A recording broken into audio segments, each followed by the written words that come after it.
Hey everyone, welcome back to our book study. I think we only have 3 weeks left and we'll be finished with this book. Wow. So we'll see how far we go today, but welcome back. And it was good to see some of you for the let's see, what do we do? We did the book study yesterday. Yesterday was a busy day. I was going back to back meetings, and I did a 2 hour session for Jennifer Hadley, and then immediately into that book study, taking over for Susan. And so it was a lot of back to back meetings. My voice was a little bit horse when I got into the Angelo DeLullo book study, which I absolutely love.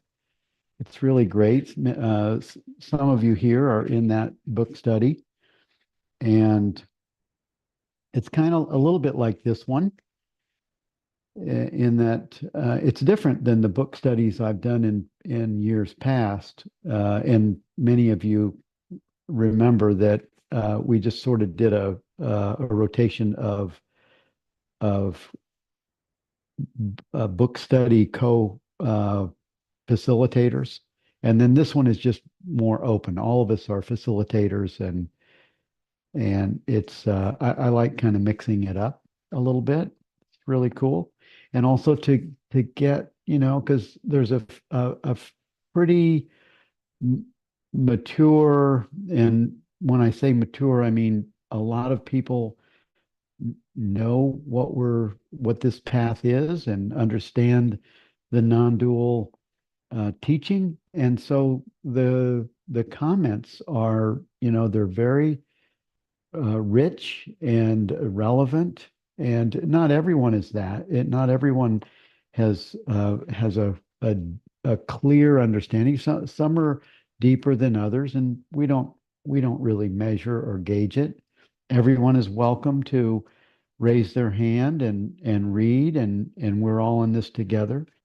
We don't have levels of oh well, that one you you can we're all here, just sort of, we're on our path. Oh, in fact, I'm doing a talk tonight for an hour. What is your path? And we'll be talking about that very thing. What is your path? And I'll be inviting you to self-inquire some questions that I have for you if you decide to come. It's free. It's the last 4 sessions for our 16-week conversations that somebody, I think Cindy or Susan, put it together, and I just do my part by showing up and talking about the first one of the month. What is your path? That will be tonight. Today, we're looking at saying number 92, and I'd love to have someone read that if you would like. It's a well-known quote that many of us have heard, that came from the New Testament, that is very accurate and very adequate to our personal lives experiences. As you'll recall, who would like to read this? Don't everybody jump up at the same time. It might be overwhelming and confusing. Hey, Barbara.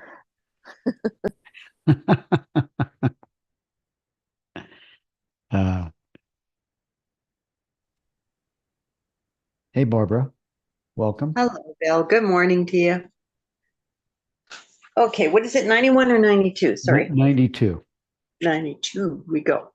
Jesus said, "Seek and you will find. Yet what you asked me about in former times, and which I did not tell you then, now I do desire to tell, but you do not inquire after it." Camerons, lovers of truth, have asked deep questions since time immemorial, and somehow The universe finds a way to answer these questions. Over these many centuries, however, there have only been a small number of teachers with the stature of Jesus. When he speaks above, he does so as the Father, as God, who now desires to tell through the manifestation of Jesus in the world. Okay. When he speaks above, he does so as the Father. Okay. As God, who now desires to tell through the manifestation of Jesus in the world. Oh, okay. So Jesus is expressing, right, the word of God. Is that what I'm understanding? Okay. Mhm. All Yeah. right. Um, As God, which many of us do right here. I mean, we're all that same fabric, that same, when we say the Father, we can absolutely be talking about our own being. mhm. I do like that seek and you will find, because isn't that the truth? We all start out as seekers, don't we? And yet there's nothing to seek, but we become seekers of nothing to seek, because it just falls into us anyways. It really does. And people, I know a lot of my friends say, well, can I just get this now? Right. And the truth is, I don't know. I don't know. Yeah. I got someone knocking at my doorbell. So you go Okay. on. I'm just going to put you on screen Okay. here and all. All right. Sounds good. Yeah, I like this. When I read this first, the first paragraph at the top, and it says, um, Jesus said, "Seek and you will find." And actually, this is if you follow Esther Hicks or Abraham, our vibration, whatever our energy is, it will find a match. So it isn't just seeking truth. It's a vibrational match that the universe provides. It's like rubbing it's like Aladdin's lamp. If you send a vibration out of sadness or worry or fear, a vibration is going to match that and give you what you're asking for. So it's not just in seeking for the truth, it's everything that is constantly looking for a vibrational match. And when it goes on and says, "Yet what you asked me about in former times, and which I did not tell you then, now I do desire to tell." So, and when he said that, I think of that is as now he's verifying your awakening. Now or he's verifying for you or for his disciple his awakeness, his that he's following this understanding, which is not different than what we're doing right here. That when we read this, we read it, we're sort of checking in with our own understanding, and it's being verified by uh, by just, oh yeah, okay, I connect with that. I verify that, just what Barbara just did, and what we'll do in all of these readings, in this book study, the Angelo book study, all of these. We're just verifying our own understanding, clarity, or maybe it's taking us a little deeper. Somebody says, or something we read that comes in and is clear, and other things, many of us would say, "Wow, I'm not really getting that," or "that doesn't resonate," and that's fine too. So, who would like to read 93, please?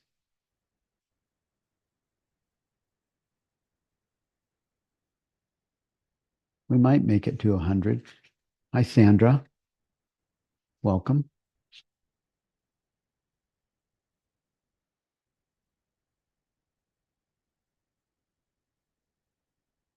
You can't, is that giving you a button? Like right there. Can't can't unmute. Oh, oh. There. Do you do Yeah, sign language? sometimes my iPad doesn't react. Okay, I'll read this Ah, one, yeah. even though I didn't like it when I first read it. Jesus said, "Do not give what is holy to dogs, lest they throw them on the dung heap. Do not throw the pearls to swine, lest they," whatever. Whatever. And Cameron, the truth is precious. The presence of an authentic teacher is precious. For this reason, most of the highest teachings in all the major traditions have, in the past, been secret, given to an aspirant only when he or she was deemed able to truly absorb them. Today, everything is available to everyone. Nonetheless, it is still the case that only those who are looking will find the answers they seek. To foist truth upon those who are not looking is pointless and ineffective, and fails to acknowledge our individual freedom to seek happiness on our own terms.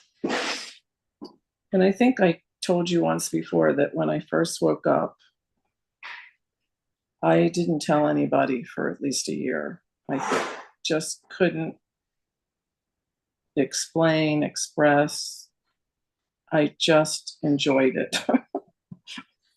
And I really didn't know a lot. I hadn't studied the Bible, or I didn't know any spiritual teachers. So it took me a long time to start talking about it.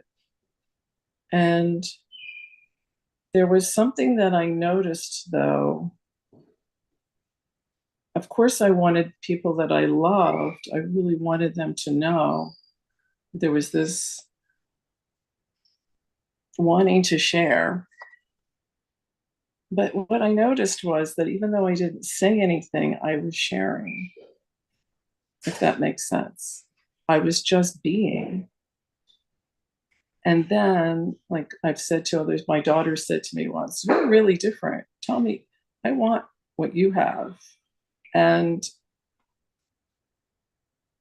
to me, that is a little different than what Jesus said. It's not, I don't know that anyone is unworthy. I just think maybe it's just not the time to speak to them about it. Yeah. Yeah. I And agree. and I can be it without speaking about it. Exactly. Yeah. And you don't have to be, what's funny is that many people that are not on a spiritual path, they also express their true nature, and they don't have a name for it, or they don't have a reference, because we all have that true nature. Sometimes it's hidden. Some people are just mean, and because their true nature got overlaid with trauma and beliefs and character and behavior that matched that earliest trauma, or possibly it could be a karmic carryover that it came in spirit. Uh, I don't know exactly how that works. I've interviewed enough teachers that I have uh, I resonate with the teachers that talk about uh, karma and reincarnation, and what comes back into reincarnation into these body minds is just consciousness that is somehow individuated into a body mind experience. And a Swami that I interviewed in Rishikesh says that it's like a wave. This is a wave, Bill wave, Sandra wave, and when the wave is no longer illuminated by consciousness, whatever energies that is still in that individuated mind, it goes back into the ocean of consciousness, and then bubbles back up as another wave, or it just stays in consciousness, just remains as it is, as its self. And I do agree that you can't voice truth upon those who don't ready, I don't know, who really aren't interested at that point. But Just not interested. just being light filled and loving has its own communication, I think. Yeah. Yeah. The Course in Miracles says that the mere presence of a teacher Yes. of God, and I would reference that as awakening awareness. The mere presence of one who is awake has an Yes. effect on those that are in its vicinity. You know, the funny thing was when I first had that, it was a dramatic experience. I would go around saying, people are really different than I thought they were. I thought they had changed.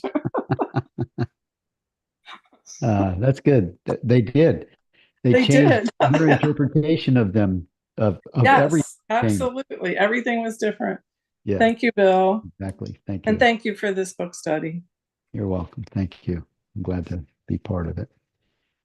Okay, we'll move to 94 and would love to have someone who hasn't read to read 94. iPad Sylvia. Yeah, Hey, that's me. yeah. Okay. I know this other alias that you have named Sylvia. Okay. Jesus said, "He who seeks will find, and he who knocks will be let in." Cameron, grace is always present at all times and in all situations. Truly, we are never separate. Truly, we are never separate alone. No matter how many times we turn away from the opportunity to surrender to truth, the invitation always remains open to return home, to find peace. God's grace is infinite. Now, I have a question. I don't know if it's relevant to this particular one, but if awareness or God is impersonal, how can it have grace? Um, Grace is always present. So what is personal about that? It is Grace, personal. It would grace, be some. Oh, grace is okay. just the movement of or the activity of consciousness. It's just another way of saying, if you read it in the court, grace is like a bonus experience that you didn't Okay. expect. And it's no Okay. respecter of persons. It happens to those who are on a path and not on a path. It doesn't have a personal, it's not personally applied to people that are spiritual. It's almost like it's like when it's something that we call unexpected that was of great benefit. Mhm, And mhm, the Course in Miracles says that grace only need be acknowledged to reveal itself. So mm, it's a kind of a revelation of of God's infinite being or the love experience when it just comes on. You could say that's grace that just mm, reveals itself. So it's just another mm, way, I think, of speaking about the characteristics of what of what God is or what presence is or what awareness mhm, is when mm. it's realized. I see. Yeah, Okay. Okay. that's my Thank you. yeah. Thank you. God's grace is infinite. I love the use of the word grace. When I've heard Hmm. people ask teachers, Muji, I used to sit in these satsangs with Muji, and he he often would say when someone was asking him, why did this happen or how did that happen? He would just say, that's just God's grace moving in to support this, whatever is happening. And it's not personal. It's just as it said here, grace, just as Cameron said, grace is always present. And he's referring to he or she who seeks will find is referencing, when there's an open heart space to seek for an answer for and it's especially if it's a surrendered space, I think it is more automatic. It just comes into that open space of surrender that most of us have. I remember being a single parent, and I had a 2-year-old that's now 47, and I was having trouble with drugs. I couldn't stop taking drugs, and I'm the only parent that this 2-year-old has. And I wanted I was in my 20s, and I asked God for help. I surrendered at the foot of my little 2-year-old bed when she was sleeping, and because I knew I had a drug problem, and I knew I wanted to be a good dad. That surrender answered me in the way that I would listen and hear, and I was completely done with drugs within 3 months of that surrender. Mm. So yeah, surrender brings, and I think of that as grace. That was grace came in and it changed my life. Yeah. Thank you, Sylvia. Hey, Barbara. Hello, Bill. Yeah, I would agree with you. I think grace, sometimes I think a lot of us think grace is like something that's so beautiful and just a blessing and all that. It's a lot of things. Grace is the Yeah. giver of life. So sometimes, like sometimes you fall in hard things, and that's still grace. Yeah. That's so great, because when you come out the other side, you realize that you needed that friction, that resistance a bit to push you a little forward. And so I always think that grace is just the giver of life, and that means to everything. There is no corner it isn't in. Yeah. And so that way I don't look at it like it's a holy thing, or it's something that's bestowed upon you.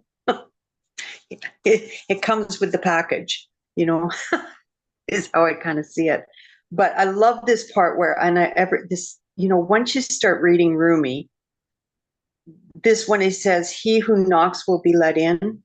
That I love Rumi, because he says, "When I knocked and the door was opened," right? Then he says, "Then I realized I was knocking from the inside." I love Yeah. Rumi. Yeah, Yeah. it's true, right? Yeah. So yeah, that was just my comment there. Thanks. Good. Thank you. Yeah. Awesome. Um, if you write to info@centerforawakening.org and ask Lori if she'll give you a link to that book study. Info@centerforawakening.org.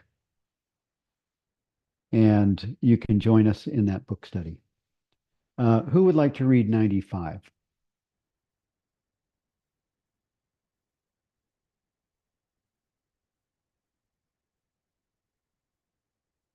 I don't think it's Barbara. She had her hand up before.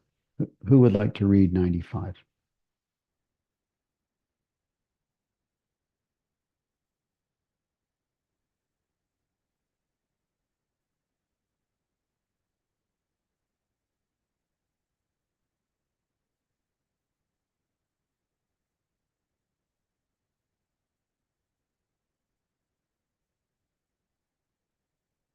We're just sitting in awareness.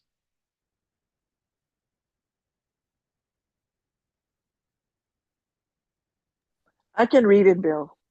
Okay, thank you. I'll read it. Jesus said, "If you have money, do not lend it at interest. but give it to one from whom you will not get it back. Oh.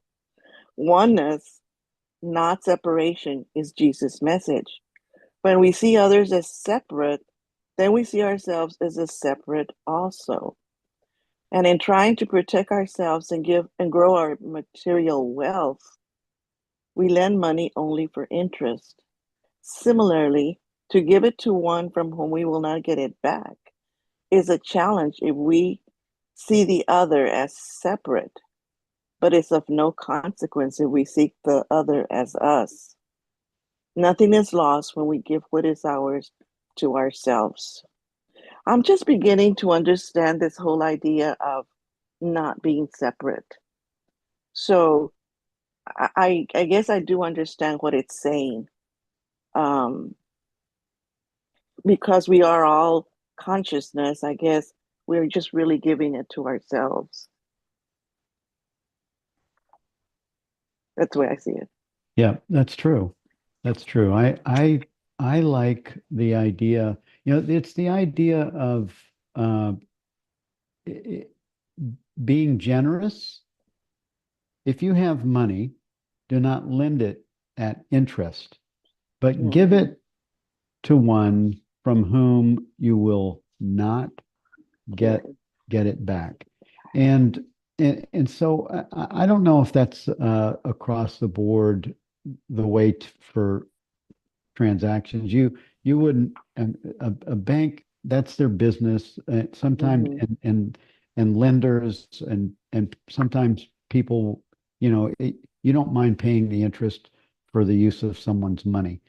This is more like if you have if you're giving something to someone, don't make it transactional in my mind, and be generous Mm-hmm. when you're generous. Don't Mm-hmm. don't put a thought in your mind, that person owes me something. Mm-hmm. Be generous, be wholeheartedly generous without expecting anything in return. And Mm-hmm. when you give it, it's done. You don't care Yeah. how it's used. It gets Mm-hmm. used in whatever way it gets used. You were moved by consciousness to be generous. And that's the Yeah. only thing that matters. There's not a What transactional attachment. what is that lesson in A Course in Miracles that says to receive? I don't remember it right now. Well, giving and receiving are the same. It's more Same, akin yes. to what you just said, that Yeah. you're really only giving to yourself. Self. And Yeah. that's for that reason, if it's not transactional, it's very clean, very pure, Mm-hmm. has no attachment, Mm-hmm. and there's no expectation. Mm-hmm. That's where, the ego comes in and goes, you owe me, you owe me Yeah. something. Yeah. Yeah, Yeah. Okay. thank you.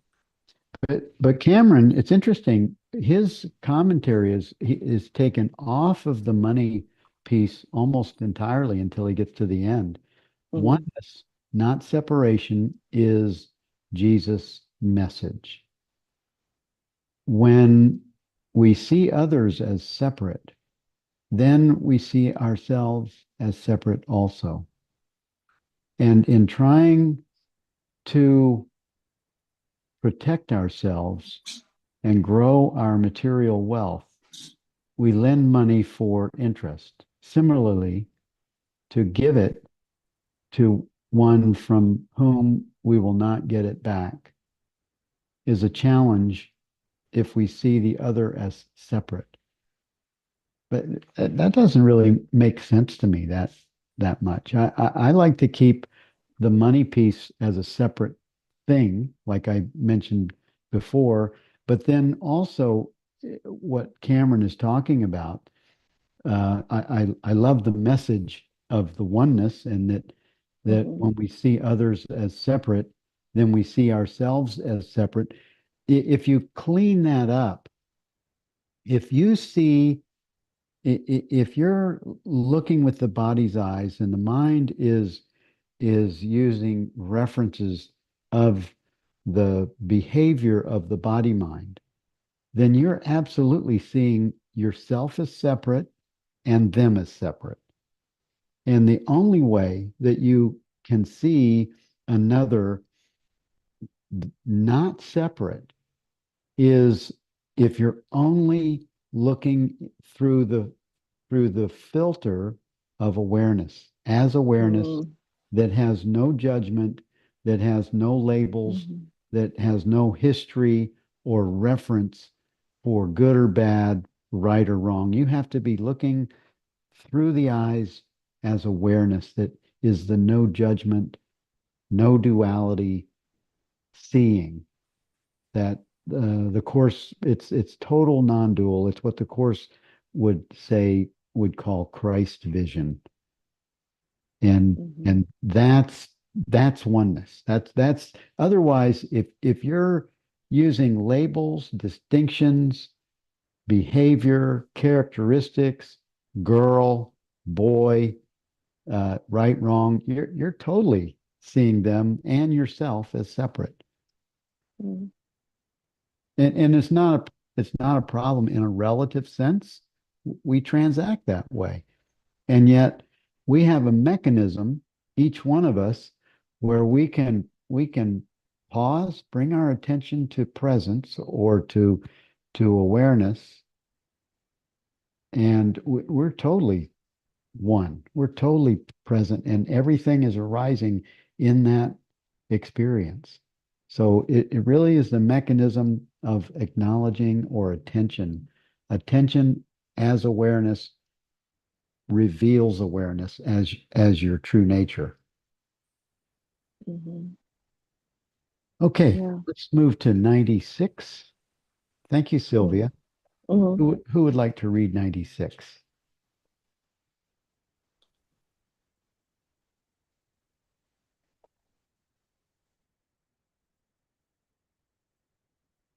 We have a full house today. Would someone else like to read? I'll read it for you. Okay, Sandra, thank you. Jesus said, the kingdom of the Father is like a certain woman. She took a little leaven, concealed it in some dough, and made it into large loaves. Let him who has ears hear. The leaven is the seed of truth, the catalyst, the glimpse of our true nature, which, once alive in us, allows us to grow in understanding. His presence felt in all aspects of our being. That's really straightforward. Yeah. And I love the way it's connected to leaven and dough, and it has that growing and deepening. Once it comes in, it does its thing. Yeah, it's like it's the bread of life. Yeah. I think isn't Jesus referred to as the bread of life sometimes. Yeah. It's in everything, but it's a beautiful metaphor. Yeah. And presence felt in all aspects of our being. For me, when I remember who I am, I feel it in all aspects of being. Yeah. Sometimes I still forget. I slip into the role. Yeah. And that's why these book studies are so rich, because we get into the text, into the descriptions of the truth, and it becomes alive in our experience. Yes, and during these book studies, I feel very alive. Feel turned on, tuned in, whatever. Yeah. And right. it's so indescribable, really. Yeah. Yeah, it's wonderful. I agree. I think that's why I'm so compelled to I think I'm on 7 years doing these book studies now, and it's just so uplifting to speak about these things. Yes, and to hear others speak about them. Yeah, exactly. Thank you. Okay, 97. moving right along. It looks like we'll probably make it to 100. Who would read 97, please? Melanie. Hey, Mel. Good to see you. I sneaked in. Long, I have to come long late. time no see. I get here. Yeah, yesterday. That's great. Right. All right. Jesus said, "The kingdom of the Father is like a certain woman who was carrying a jar full of meal. While she was walking on the road, still some distance from home, the handle of the jar broke and the meal emptied out behind her on the road. She did not realize it. She had noticed no accident. When she reached her house, she set the jar down and found it empty." And Cameron says, "The meal stands for the riches of the world. When we follow the path of truth, along the way, our attachment to worldly things falls away without us even noticing. In the end, we find ourselves empty of fears and desires, yet missing nothing." And that was kind of a hard one to, I'm glad he gave the interpretation of that one. It was, Yeah.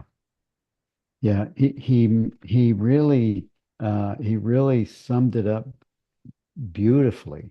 yeah. And I put little notes where the handle of the jar broke. I put, when we release from what holds us as a handle for the jar, and the meal emptied out, we are emptied out. And then when she reached her house, she set the jar down and found it empty. I put, when awakening occurs, or when awakeness happens, uh, she recognized freedom.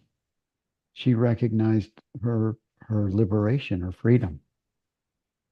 When the jar is empty, it's just what Cameron said. We're no longer bound by those beliefs that we were tethered to, that had attached themselves through our own whatever, whatever our own experience, or it's like that, what we were reading in beliefs in the book study yesterday, in Angelo's book study. The beliefs, they happen.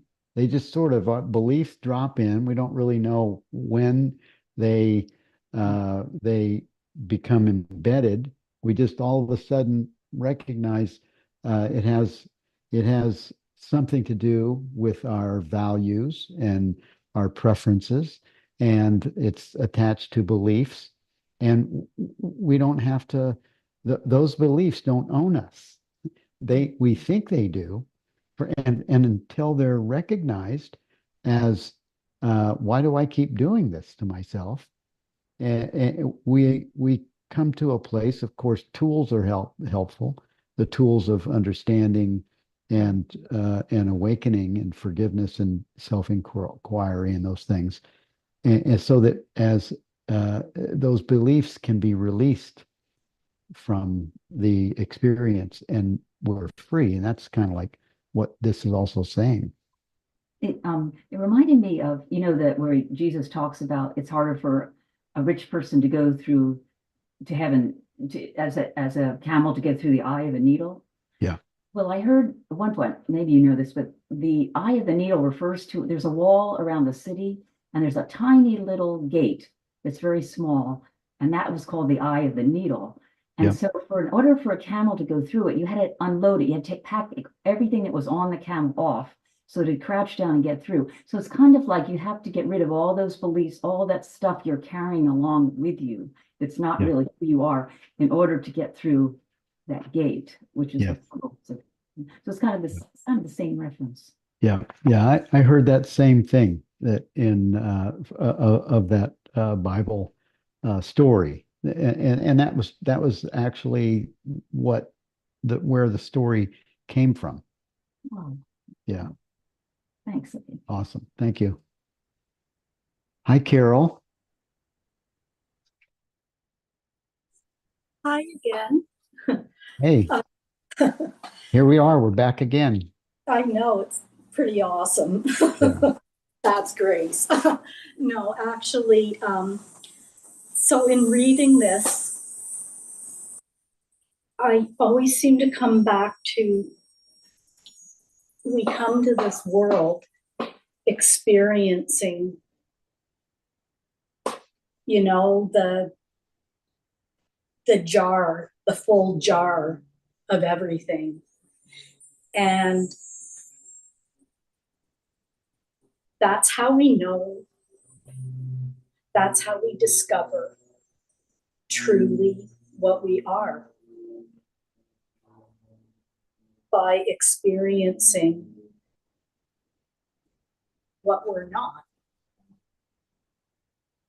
I think about when we were talking about grace a few minutes ago, and then I'm reading this and I'm going, yeah, Muji, there's a great vid, and it's called Acid Grace. And I remember reading the title of that and it just lit me up, because grace, certainly in this life, has been like acid. And it's not known until after the fact that, oh my gosh, if it weren't for that, there wouldn't be this. If I don't know black, I don't know white. If I don't know sadness, I don't know. And this experience is always going to be dualistic. That's the beauty of it. There isn't knowledge or knowing without two. Otherwise, it is just non-experience. It's just prior to, prior even to presence or consciousness or awareness. Experience would be prior to that. No, experience is after that. Comes out of that. Yes, yes. And that it is dualistic because there has to be the differentiation to know what we are and what we want. And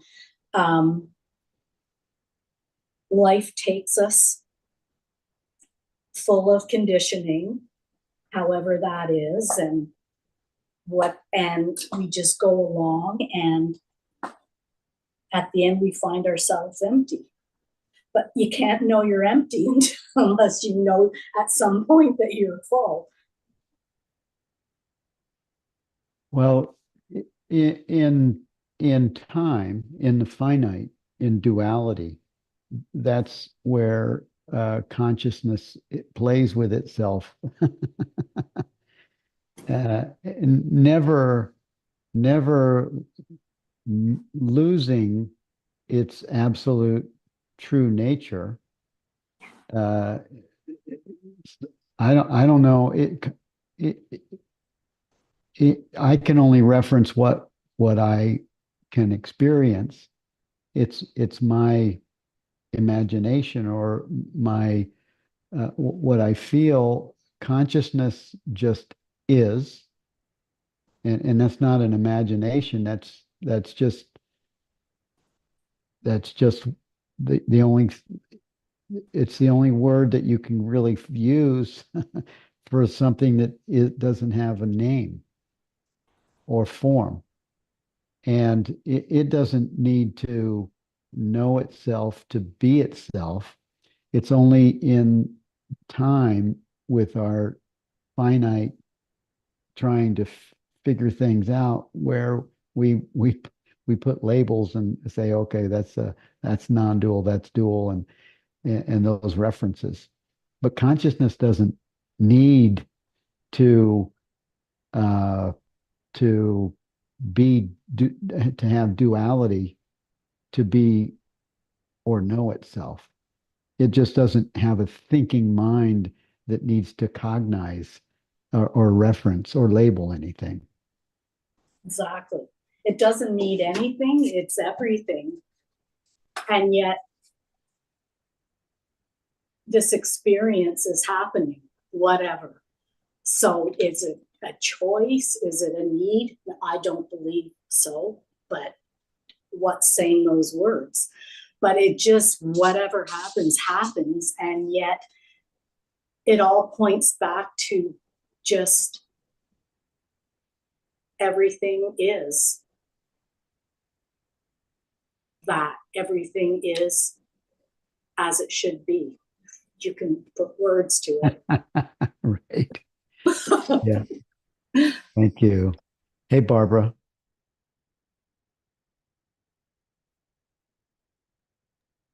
Hi. I love this one. I do. Because isn't it so that as deeper and deeper the understanding becomes, we travel lighter. So it's like her vase is just emptying out, and she's actually getting a lighter travel as she goes. It gets lighter and lighter, and then when you put it down, I mean, you didn't have the burden of carrying anything. Yes, It's exactly. it just go. It's just there, right? Yeah. But I was going to say, like, a lot of the times, like, I raised my kids with this too. You know, the one back about the money thing? Yeah. Wow, you want that experience? I think we all get that with our children. Giving money and never getting it back. I think we've Yeah, all you got to experienced throw, that you type got of to, giving. yeah, you sort of figure out that stop keeping track. Just, Yeah. try to make a reference that's helpful in growth, and also generosity, and in forgetting the past, because I mean, I quit keeping track of what I loaned my kids, and I quit loaning, and I would just say that's not a loan, that's a gift. Just for Yeah, that's kind of where you end up going. Yeah, right. Yeah. Yeah. And I did raise my kids always too, that, to make it the same as everything. There's no difference in things. My kids used to, we used to go down the street and help a lot of people and just be involved in just talking, not in charity, in talking. Sit down, have a coffee, a hot chocolate, and talk. And I used to say to the kids all the time, if it wasn't for the poor people, the rich people don't look so rich. It's not for the bad people. Good people don't look so good. So always keep that balance, that it's all in one little thing and it's all one thing happening. There are no sides.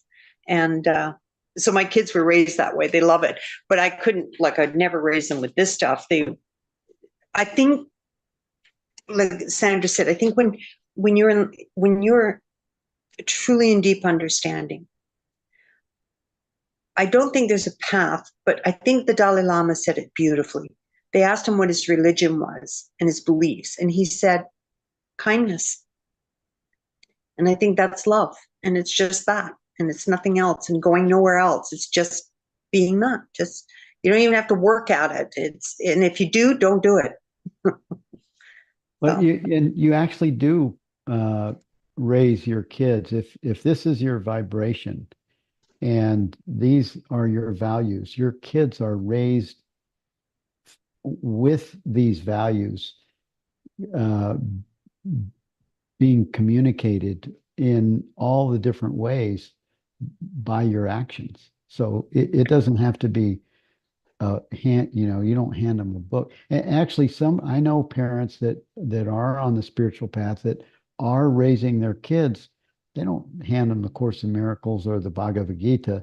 They just raise them on the principles that those teachings inspire. well, and I agree. I think it's just a matter of how you move in your day. Yeah. And being conscious, aware of that movement. I don't think I need to say anything to my children. The only thing I've ever said, well, my daughter kept getting in accidents with our cars. And I one day just said to her, it's okay. I'm not questioning this. You know what? I think when you've had enough of this experience, you'll move to a new experience. Please don't And kill she did. yourself She just moved on to a new experience and never did it again. I don't know. Go figure. I wasn't doing it to teach her anything. I was doing it to say, I surrender. That's funny. Oh, dear. Thank you. All right. Who wants to read 98, please? I think we'll try to stop at 100.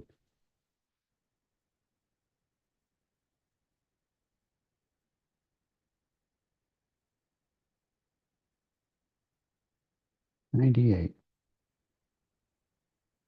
Kim, is that you?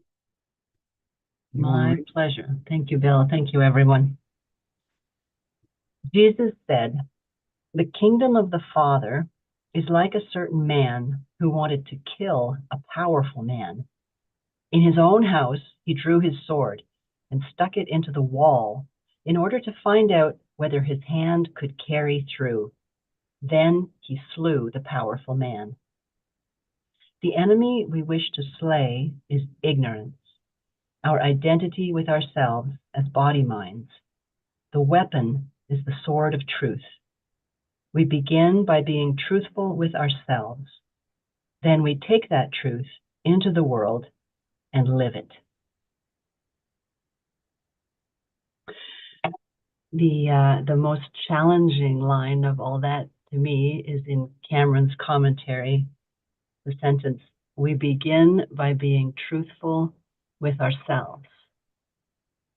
Because I feel that to see ourselves clearly is so much of what this work is about. To see our our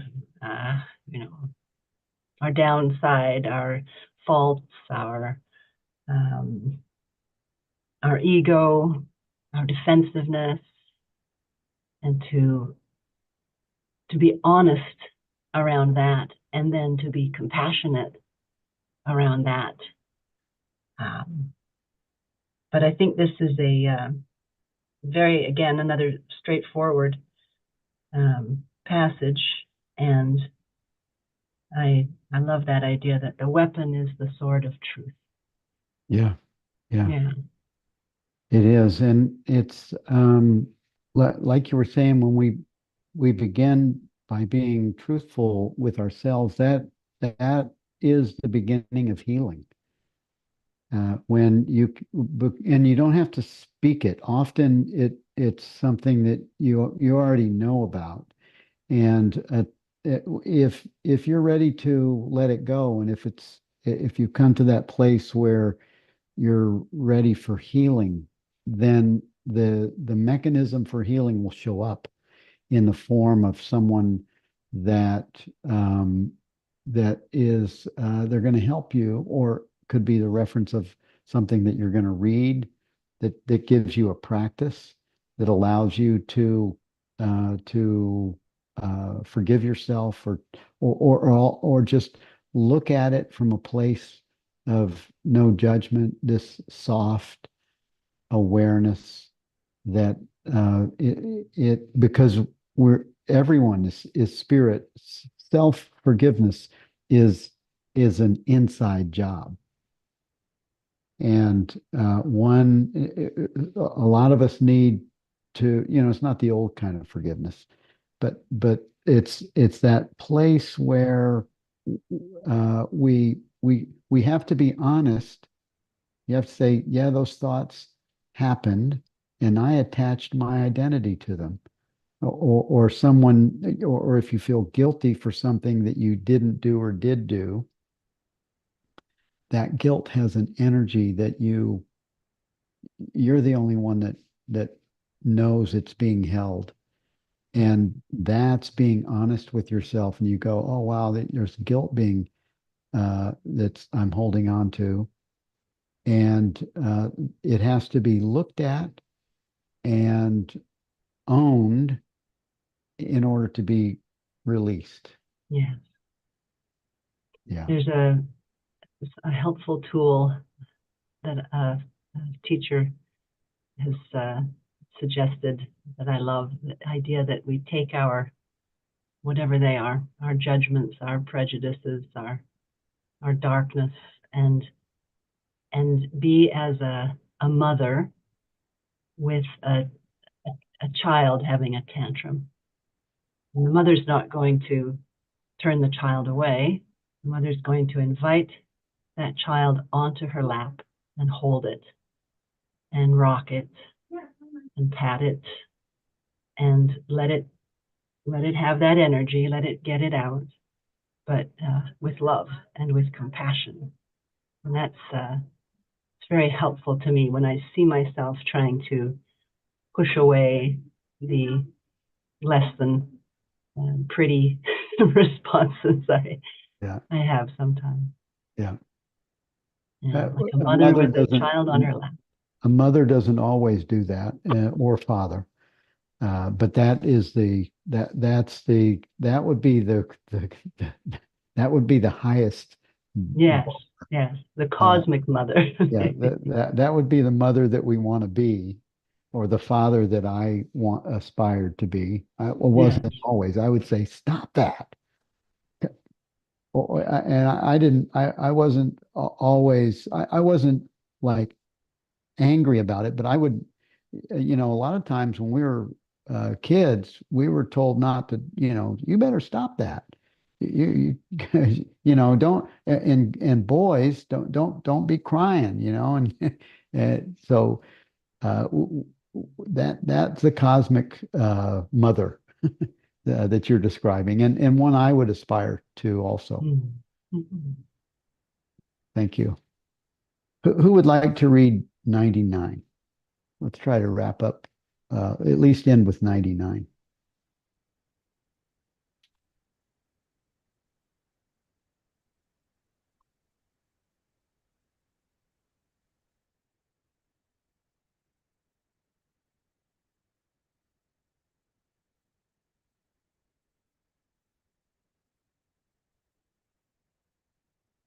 Well, I'll just read it. And oh, Sandra, thank you, I Sandra. just wanted to say something about what was just described by Kim. And Kim, that was beautiful. I think another thing that's hard to be truthful about ourselves with is how beautiful we are, how lovely we are, how amazing we are, how light filled and flawless we are. That seems like a hump to get over, but once we enter it and realize it and experience it, it is the truth. And everything else was a lie. Yes, thank you. Yeah, thank you for bringing us back to that, because that was a beautiful uh, expression of an example for just allowing that. I remember my youngest daughter, who's right here with us. She's in the background. I remember she would have these terrible nightmares when she was like 3 or 4 years old. She'd wake up in this terror place of a nightmare for probably a year. And we would go into her room and we would do just what you just said, Kim. We would hold her and we would bring her into a safe place, and the hysteria would leave. I don't know if Lindsay remembers those terrors, those night terrors, but it was just very much like what you just described there, Kim. Thank you. Okay, so we have 2 minutes. I'll go ahead and read 99. The disciples said to him, "Your brothers and your mother are standing outside." He said to them, "Those here who do the will of my Father are my brothers and my mother. It is they who will enter the kingdom of my Father." And Cameron says, when the veil of ignorance is lifted, when we are no longer identified with the body minds, then we become transparent. Other like minded lovers of truth are equally transparent to us, and together we are one. This is love, and is the highest form of relationship, closer even than brother or mother.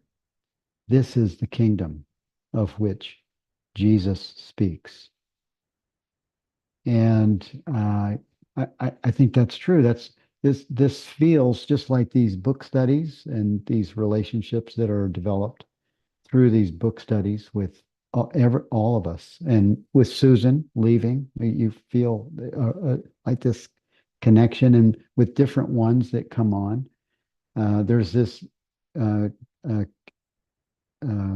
there's this kinship experience that is developed in the kingdom that's right here. And thank you for raising your hand, Bill. Would be interested in what you have to add.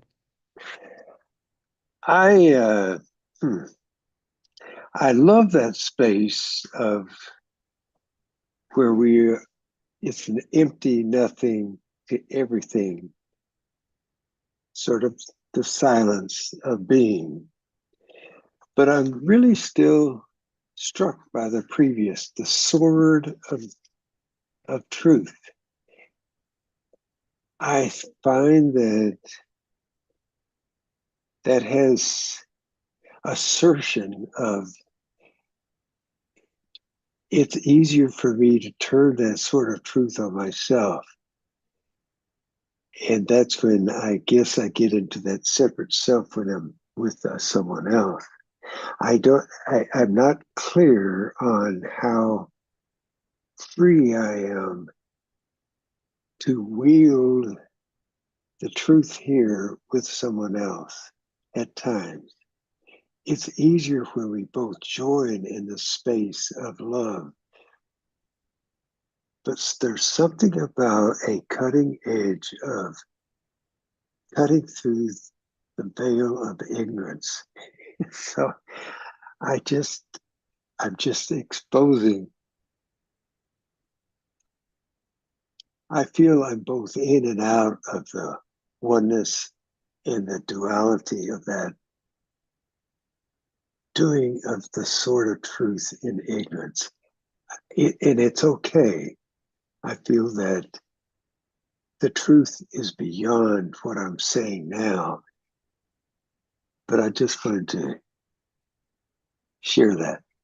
Yeah, I think that's beautiful, Bill. I think, as we're looking at this word called weapon, I would almost use a different word. I would call it a tool. The tool that comes with understanding becomes the tool or the sword of truth. I love the way you described that as having that edge that cuts through ignorance, that sharpness that a sword has that would be cutting through the ignorance and defining the truth as it is. Yeah, there's something, I love the use of the word tool. I think it's my own discomfort with anger, rage, the getting lost in that as opposed to the truth, which cuts through ignorance. Yeah. So I appreciate what you're saying, but I don't know quite what to do with it. Good. Well, you can play with that. I will. Thank Thank you. you all for being here, and I'll see you again at 3 if you're at the practicing presence, or tonight, what is your path? And thank you for being here. I'll see you next week.